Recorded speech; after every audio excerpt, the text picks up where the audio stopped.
तो नमस्कार दोस्तों, हाजिर हैं सामाजिक अध्ययन की विधियों में भाग 6 लेकर। इससे पहले 5 वीडियो अपलोड हो चुके हैं।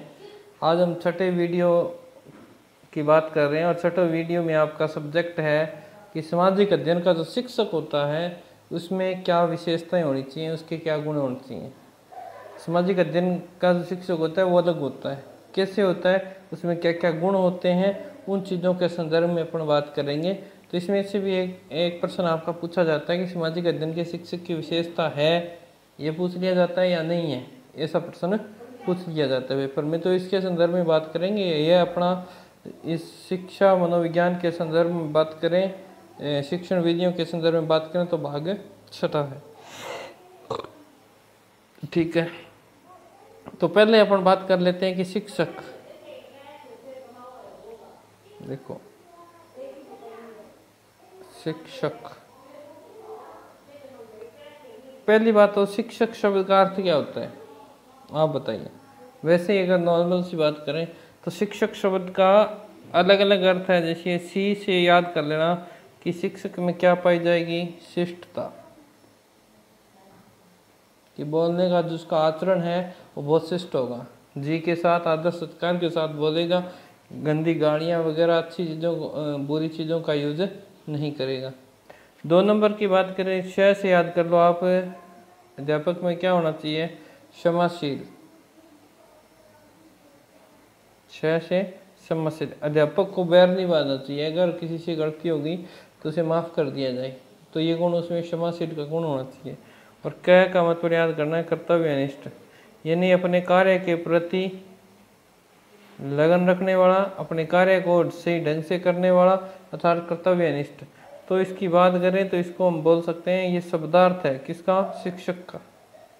शिक्षक शब्द के शब्दार्थ की बात की है कि शिक्षक शब्द का जो शब्दार्थ है उसमें शी से शिष्टता, श से क्षमाशील, क से कर्तव्यनिष्ठ।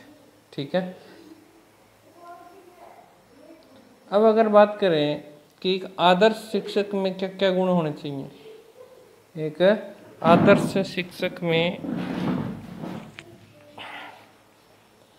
आदर्श शिक्षक के गुण, आदर्श शिक्षक के गुण,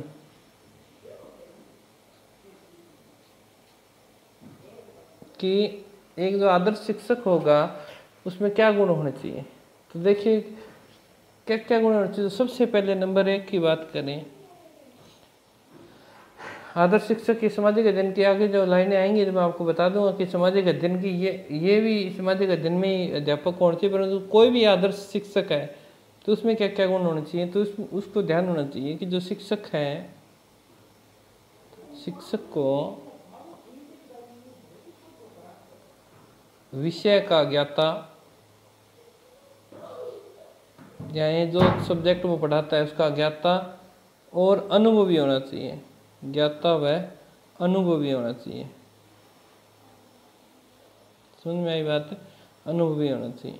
यानी अपना कोई जो सब्जेक्ट है उसका ये नहीं है कि एक चैप्टर तैयार कर लिया, उसे अपने सब्जेक्ट के बारे में पूरा ज्ञान होना चाहिए, ये वही आदर्श शिक्षक माना जाता है।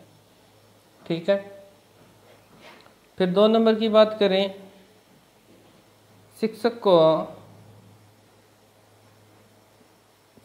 को शिक्षण शास्त्र, शिक्षण शास्त्र अर्थात पेडागोजी जिसे बोलते हो ना आप, पेडागोजी का ज्ञान होना चाहिए, का ज्ञान। शिक्षक को शिक्षण शास्त्र का ज्ञान होना चाहिए। कैसे, कि कौन कौन सी विधियों से बालक को पढ़ाना है। अर्थात शिक्षण शास्त्र से अर्थ है आपका कि शिक्षण के जो सूत्र हैं, जैसे सरल से कठिन की ओर, विश्लेषण से संश्लेषण की ओर, सरल से जटिल की ओर, ये सारे जो शिक्षण सूत्र हैं उन सूत्रों का पता होना चाहिए। और फिर सूत्रों के साथ साथ उसको पढ़ाने की विधियों का भी क्या होना चाहिए, ज्ञान होना चाहिए। तो उसे हम कह सकते हैं कि वो शिक्षण शास्त्र का क्या है, ज्ञाता है। ऐसा नहीं है क्लास में गए जाके पढ़ाया और बाहर आ गए, ऐसा नहीं है। तो शिक्षण अगर बालक को समझ में नहीं आ रहा तो आप अपना शिक्षण का जो मेथड है, शिक्षण की जो विधि है वो दूसरी अपनाएं। ऐसा नहीं है एक ही मेथड से आप पढ़ाते रहें। तो इस बात का भी ध्यान रखना है कि शिक्षक को किसका ज्ञान होना चाहिए, शिक्षण शास्त्र का ज्ञान होना चाहिए। नंबर 3 की बात करें कि नंबर 3 में अगर बात करें तो शिक्षक में व्यक्तिगत, पर्सनली जिसे बोलते हैं, शिक्षक में व्यक्तिगत एवं सामाजिक गुण होने चाहिए। सामाजिक गुण होने चाहिए।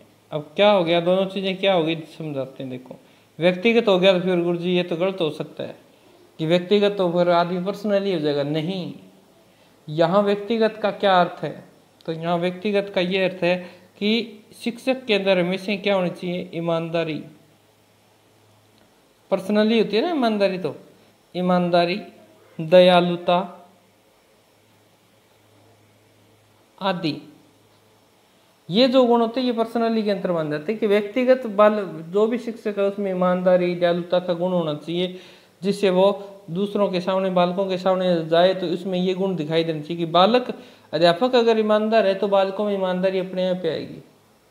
अध्यापक अगर क्रूर है तो बालक भी क्रूर होंगे, क्योंकि उन्हें उम्मीद ही नहीं रहेगी कि अध्यापक ऐसा कर सकता है। तो अध्यापक में हमेशा क्या होनी चाहिए, दयालुता। तभी तो मैंने कहा अध्यापक में क्षमाशील। ये देखो, तो ये बात ध्यान रखनी है कि अध्यापक में ये चीजें। अब सामाजिक की बात कर रहा है, सामाजिक का अर्थ क्या है, तो समाज का अर्थ होता है सहयोग करना या मदद करना।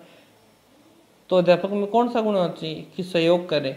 अध्यापक चाहिए अपने आसपास के क्षेत्र में रहे, चाहे वो विद्यालय में है, वो हर व्यक्ति की क्या करे, मदद करे, क्योंकि वो एक सभ्य माना जाता है, शिष्ट माना जाता है।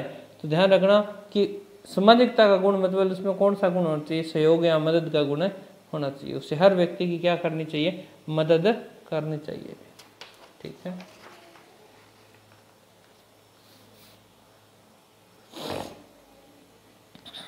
फिर नंबर 4 की बात करें।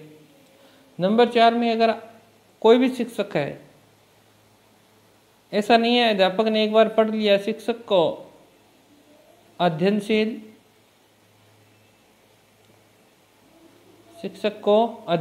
व जिज्ञासु होना चाहिए। अगर जिज्ञासा का गुण अध्यापक में नहीं है तो सोच लीजिए वो अध्यापक कुछ वहीं पर रुक गया, वो आगे तरक्की नहीं कर सकता, वो कार्य में आगे नहीं बढ़ सकता। कैसे कह रहा है, शिक्षक को अध्ययनशील। आज आप शिक्षक लग गए और आप लगने के बाद में किताबों को हाथ ही नहीं लगाते हो, क्लास में जाते हो, रट्टा मरवाते हो, आपका वही टॉपिक है, आप उसमें कुछ चेंज नहीं करते हो। तो वही चीज़ है, जैसे मैंने यूट्यूब पे वीडियो डाल रखे हैं, अब मैं वही का वही मैटर करवाता जाऊँगा तो आप बोर हो जाओगे। साइको का जो मैंने वीडियो डाल रखे हैं, परंतु मैं हर बार क्या करता हूँ, नया मैटर लेके आता हूँ, क्योंकि मैं किताबें बार बार पढ़ता रहता हूँ कौन सी किताब में क्या दिया है। तो वो चीज़ क्या है, अध्ययनशील है। अध्यापक को हमेशा क्या रहना चाहिए, अध्ययनशील, सीखते रहना चाहिए, जिज्ञासु रहना चाहिए कि ये चीज़ क्या है, नई चीज़ क्या आई है, वो चीज़ होनी चाहिए। 5 नंबर की बात करें तो शिक्षक को संप्रेषण, कम्युनिकेशन जिसे बोलते हो आप, संप्रेषण यानी बात करने का जो तरीका है, संप्रेषण कौशल में निपुण होना चाहिए। यानी जो वो बातचीत करता है तो बातचीत करने का जो तरीका है, उसका संप्रेषण, विचारों का आदान प्रदान करने का जो तरीका है वो कैसा है। तो अब कोई भी अध्यापक अगर बात करता तो आप देख लेना, वो पहले अगले की बात को सुनेगा, फिर बड़े प्यार से, ध्यान से, क्योंकि पीछे लिखा है कि शीलता, से शिक्षक से क्या बताया था मैंने, शीलता, शालीनता, ये वाले अध्यापक में होगी तो ही वो संप्रेषण अच्छी तरह से कर सकता है। तो यानी अच्छे संप्रेषण के लिए, अच्छा शिक्षक बनने के लिए अच्छे संप्रेषण की क्या होती है, आवश्यकता होती है। ठीक है, फिर शिक्षक को नवाचारी होना चाहिए। शिक्षक को क्या होना चाहिए, नवाचारी होना चाहिए। नवाचारी का क्या अर्थ है, देखो, नवाचारी होना चाहिए कि समाज ऐसा नहीं है कि जो शिक्षक एक बार लग गया वो उसी मेथड से पढ़ाते थे। नई नई शिक्षण विधियां आती हैं, नए जैसे आज जो अध्यापक हैं, कुछ साल पहले लगे हुए तब कंप्यूटर नहीं था, आज उन्हें कंप्यूटर का ज्ञान नहीं है, ऐसा नहीं है। वो नवाचार का प्रयोग करें, वो ब्लैक बोर्ड पे पढ़ाते थे, आज डिजिटल बोर्ड आ चुके हैं, तो अध्यापक उन चीज़ों का प्रयोग करे, तो नवाचारिक चीज़ों का प्रयोग करे, नई नई शिक्षण विधियों का प्रयोग करे, तो वो एक अच्छा शिक्षक माना जाता है। ठीक है। फिर नंबर 7 की बात करें तो शिक्षक को लोकतांत्रिक यानी जनता के बीच में रहने जैसा, हर लोगों के साथ अच्छा बोलेगा, तो लोकतांत्रिक और प्रजातांत्रिक होना चाहिए।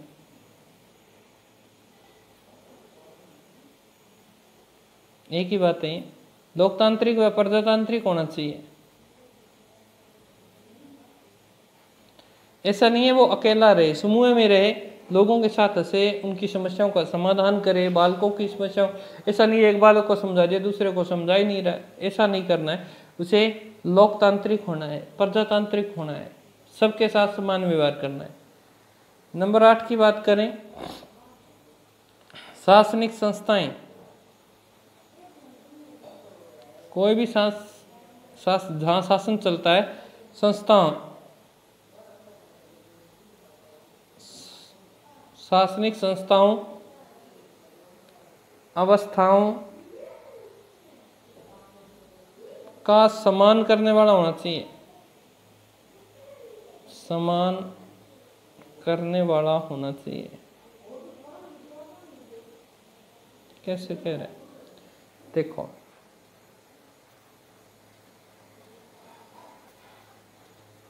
एक स्कूल के संदर्भ में बात करें, ये हमारा HM है, ये विद्यालय में शिक्षक है, और ये विद्यालय में 4th ग्रेड अधिकारी है,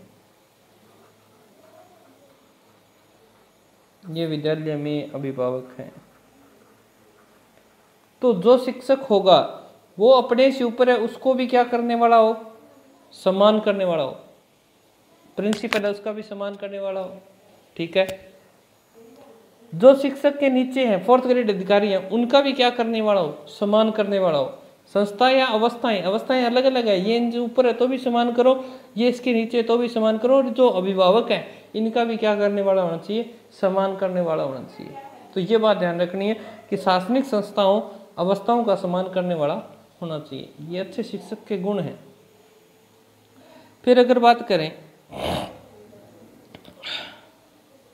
जो शिक्षक होगा ऐसे अच्छा शिक्षक में ऐतिहासिक, सामाजिक विज्ञान वाले को तो स्पेशल, ऐतिहासिक, भौगोलिक, राजनीतिक व सामाजिक प्रकरणों की, सामाजिक प्रकरणों की समझ होनी चाहिए।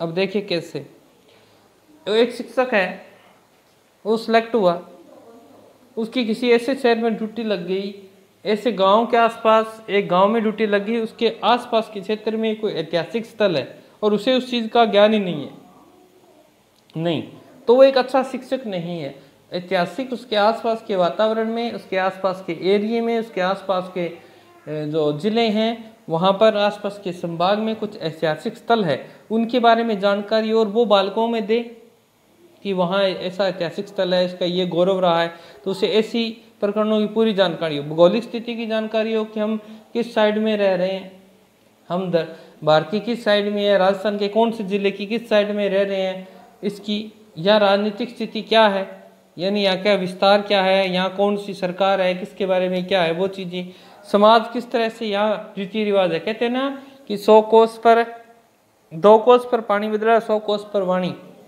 तो ये 2 चीज़ें सामाजिक प्रकरण यही है कि समाज में किस तरह के जो रीति रिवाज है उनकी अच्छी तरह से समझ होगी, तो एक अच्छे शिक्षक के गुण होते हैं। ठीक है। फिर अगर बात करें कि अच्छे शिक्षक में और क्या होना चाहिए, तो देखिए ऐसे शिक्षक में राष्ट्रीयता यानी देश के प्रति प्रेम, राष्ट्रीयता, अंतरराष्ट्रीयता, विदेशों के बारे में भी, जिस क्षेत्र में रह रहा है वो मैंने आपको बताया था, क्षेत्रीयता एवं उनसे संबंधित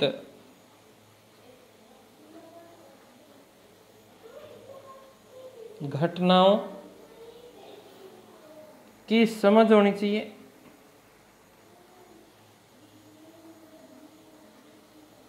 समझ होनी चाहिए। आप शिक्षक पढ़ने जा रहे हो और वो भी सामाजिक विज्ञान के, तो आपको देश की पूरी सीमाओं के बारे में पता होना चाहिए कि देश में कितने स्टेट हैं, कितने केंद्र शासित प्रदेश हैं, कौन से प्रदेश के नीचे कौन सा प्रदेश लगता है, इसके साथ किसके साथ संबंध है, इसके पास कौन सी समुद्री रेखा लगती है, किसके पास क्या है, ये चीज़ों का ज्ञान होना चाहिए। अंतर्राष्ट्रीय देश के साथ किस देश के संबंध है, कौन से देश की सीमा लगती है, जिस क्षेत्र में रह रहे हो उसके आसपास के क्षेत्र में क्या चीज़ें हैं, क्या भौगोलिक स्थिति है, क्या ऐतिहासिक संबंध है वहाँ पे, तो इन चीज़ों का उसे समझ होनी चाहिए। अर्थात वो अगर सीधी सी बात करें तो डेली एक्टिव रहने वाला होना चाहिए, यानी सभी सूचनाओं को अपने पास रखने वाला एक होना चाहिए। फिर नंबर 11 की बात करें तो नंबर 11 में है सामाजिक अध्ययन। सामाजिक अध्ययन के शिक्षक को विवादित प्रकरणों से बचना चाहिए।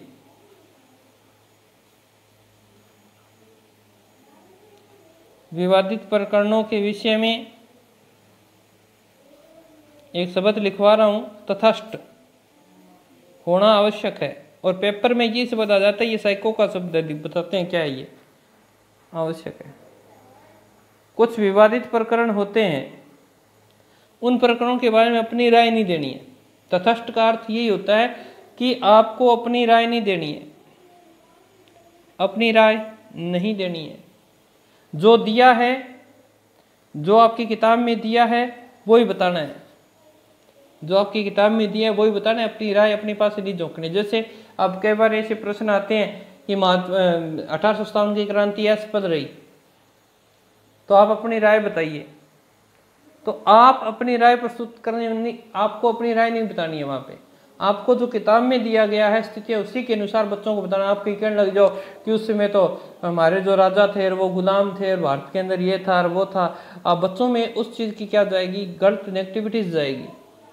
तो आपको विवादित जो प्रकरण होते हैं उनसे हमेशा ही बचना चाहिए और जो किताब में दिया गया है वही पढ़ाना चाहिए। जैसे एक सबसे बड़ा प्रश्न बार बार आता है सामाजिक अध्ययन वालों के लिए कि हल्दी घाटी का युद्ध कब हुआ था, 18 जून को हुआ था गुरुजी या 21 जून को हुआ था।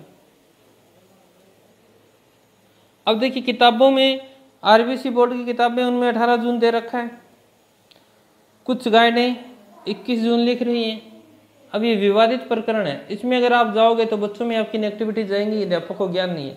तो आप जो किताब में दिए है ना वही बताओ, आप अपने पास से राय मत दो कि ये हुआ था, ये हुआ था। आप जो चीज़ किताब में दी गई है तटस्थ रहने की बात कर, अपनी राय नहीं झोंकनी है। किताब में जो दिया गया है वही बताए, वही पढ़ाए। और हमारी जो सक्सेस जो हम नहीं हो रहे, हम सफल नहीं हो रहे ना, पेपर देते हैं हर बार 1-2 नंबर से रह जाते हैं, उन बालकों के लिए ये तटस्थ। वो सफल क्यों नहीं होते, वो अपने पास से झोंक देते हैं। और मनोविज्ञान और ये शिक्षण विधियाँ ऐसी हैं, ये अपने पास से नहीं मांगती, ये जो किताबें लिखती हैं वही मांगती है, ठीक है ना। जो किताबों में लिखा गया है वो चीज़ कंसेप्ट वैसे का वैसा याद है तो आपका सिलेक्शन कोई नहीं रोक सकता। परंतु हम क्या हो जाते हैं, हम ज्ञानी हो जाते हैं, हम प्रखंड ज्ञानी हो जाते हैं। थोड़ा सा हमें आने लग जाता, हम सोचते हैं ये ला भाई ओ आ गयो मन, तो मैं तो यहाँ कर दूँगा वो यहाँ उसी। तो ऐसा नहीं, जो किताबों में लिखा है वही पढ़ना है और वही आपको सफलता की ओर लेके जाएगा, ठीक है। तो आपको तटस्थ रहना है। फिर अगर बात करें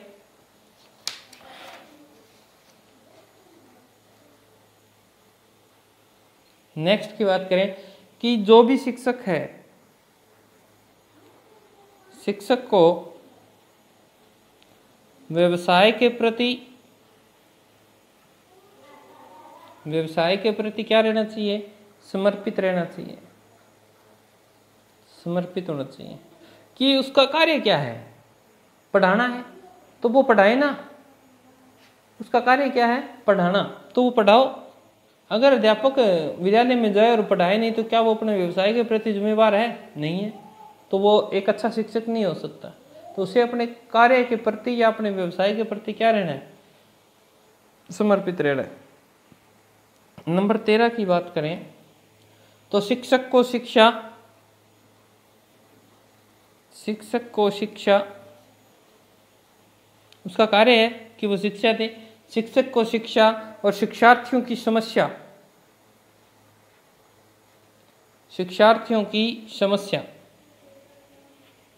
के प्रति संवेदनशील रहना चाहिए, और ये समस्या बहुत ही देखी जा रही थी।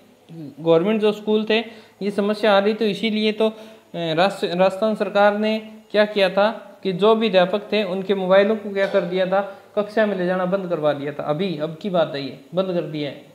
आप अपने मोबाइल को नहीं ले जा सकते। क्यों कि बालक को अगर कोई चीज़ पे समस्या आ रही थी वो लेके जाता, बैठ जा बाद में आना, ये कहते थे। अध्यापक बच्चों को पढ़ा नहीं रहे थे, शिक्षक को शिक्षा नहीं दे रहे थे, तो वो अपने व्यवसाय के प्रति क्या हो गए थे, लापरवाही हो गई थी। इस वजह से मोबाइल को कक्षा में ले जाना क्या कर दिया है, बंद कर दिया। आपने भी देखा होगा कि अध्यापक मोबाइल पे लगा रहता था, इसीलिए कक्षा में आज मोबाइल बंद है।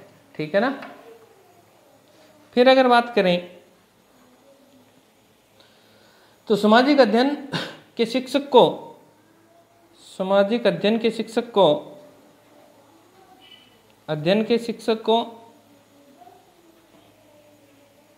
बाल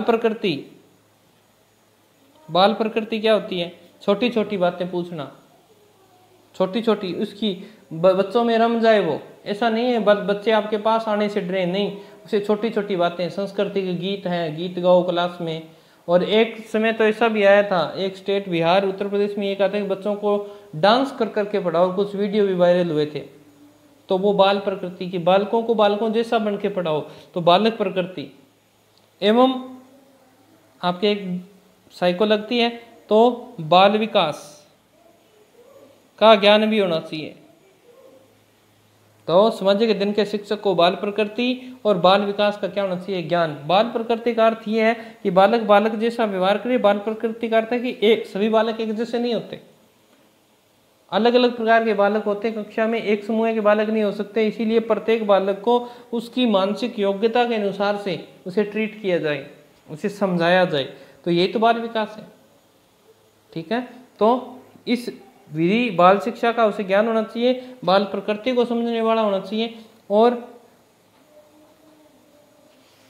15 नंबर देखो, तो सामाजिक अध्ययन का जो शिक्षक है उसे आधुनिक शिक्षण विधियां, सामाजिक अध्ययन के शिक्षक को आधुनिक शिक्षण विधियों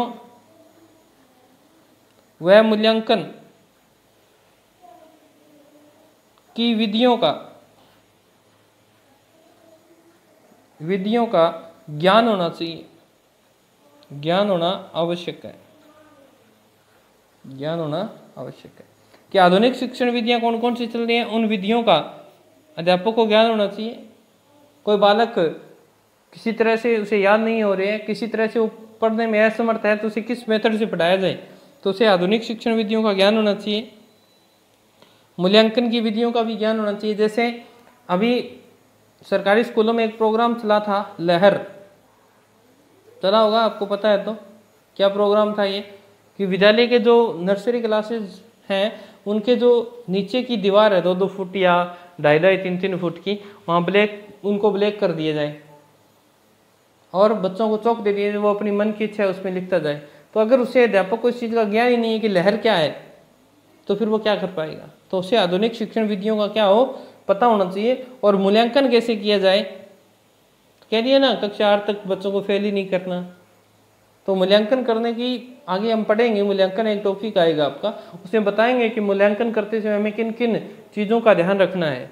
तो मिलते हैं दोस्तों नेक्स्ट वीडियो में, तब तक आप स्वस्थ रहें, अपने परिवार को बचाए रखें और कोरोना को नष्ट करने में भारत सरकार का सहयोग दें। बाहर जो आपके पास आपकी रक्षा कर रहे हैं उन्हें भी आप अच्छी दृष्टि से देखें, उनकी मदद करें। तो मिलते हैं नेक्स्ट वीडियो में, तब तक धन्यवाद।